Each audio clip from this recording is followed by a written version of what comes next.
मौजूदा दौर में गुमनामी की जिंदगी जीने वाले गोविंदा ने अपने शानदार फिल्मी सफर के दौरान एक से बढ़कर एक हिट फिल्में दी हैं, लेकिन किस्मत ने ऐसी पलटी मारी कि आज गोविंदा खाली हाथ बैठे हैं। 90 के दौर में एक ऐसा भी समय था गोविंदा को लेकर जब उनके पास फिल्मों की लंबी कतारें हुआ करती थी और उनके पास इतना काम था कि वो एक दिन में करीब 6 से 7 फिल्मों की शूटिंग किया करते थे। लेकिन जैसे कि आप सभी जानते हैं कि गोविंदा ने अपने शानदार फिल्मी सफर के दौरान कई सारी ऐसी गलतियां की जिन गलतियों का खामियाजा आज वो अपने करियर को डुबोकर भुगत रहे हैं।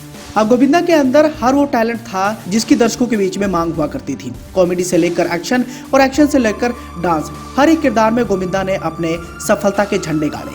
लेकिन काम की इसी भूख को लेकर गोविंदा का करियर भी डगमगा गया। यहाँ हम आपको इस बात की भी जानकारी देना चाहेंगे कि गोविंदा ने फिल्मों के चुनाव को लेकर कई सारी बड़ी गलतियां की। करियर की शुरुआत की बात करें तो कॉमेडी के किंग कहलाए जाने वाले गोविंदा ने फिल्म लव 86 से बॉलीवुड में अपना पहला कदम रखा था। ये फिल्म दर्शकों के बीच में खूब पसंद की गई और इस फिल्म के बाद से गोविंदा ने कभी भी पीछे मुड़कर नहीं देखा। अपने डेब्यू के महज 4 साल में गोविंदा की 70 फिल्में रिलीज हुई, जो अपने आप में एक नया रिकॉर्ड था और ऐसा स्टारडम किसी भी कलाकार को लेकर नहीं देखने को मिला। चारों तरफ गोविंदा के चर्चाएं आम सी होने लगी।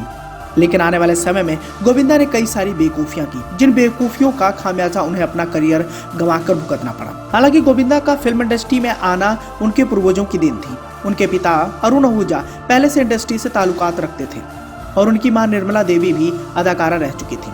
जब गोविंदा हिंदी सिनेमा में आए तो उस समय का दौर एक्शन और रोमांस का था और उस समय कॉमेडी के क्षेत्र में कोई ऐसा हीरो नहीं था जो फिल्म में लीड रोल निभा सके। लेकिन ये बड़ा कारनामा गोविंदा ने चुटकियों में करके दिखाया। हालांकि साल 1987 में रिलीज हुई फिल्म घर में राम गली में श्याम के दौरान एक इंटरव्यू में गोविंदा ने फिल्म उद्योग में अपनी शुरुआत के बारे में बातचीत की थी और बताया था कि कैसे वह एक समय में कई सारे स्क्रिप्ट पर काम कर रहे थे। इस इंटरव्यू के दौरान गोविंदा बताते हैं कि उस दौर में उनके पास करीब 70 फिल्में थी। गोविंदा ने यह भी बताया कि स्टारडम और टाइट शेड्यूल के चलते उन्होंने कई सारी फिल्मों के ऑफर को ठुकरा भी दिया था और एक समय ऐसा भी आया जब गोविंदा ने एक झटके में करीब 10 फिल्मों को करने से मना कर दिया और यही गोविंदा की सबसे बड़ी गलती थी।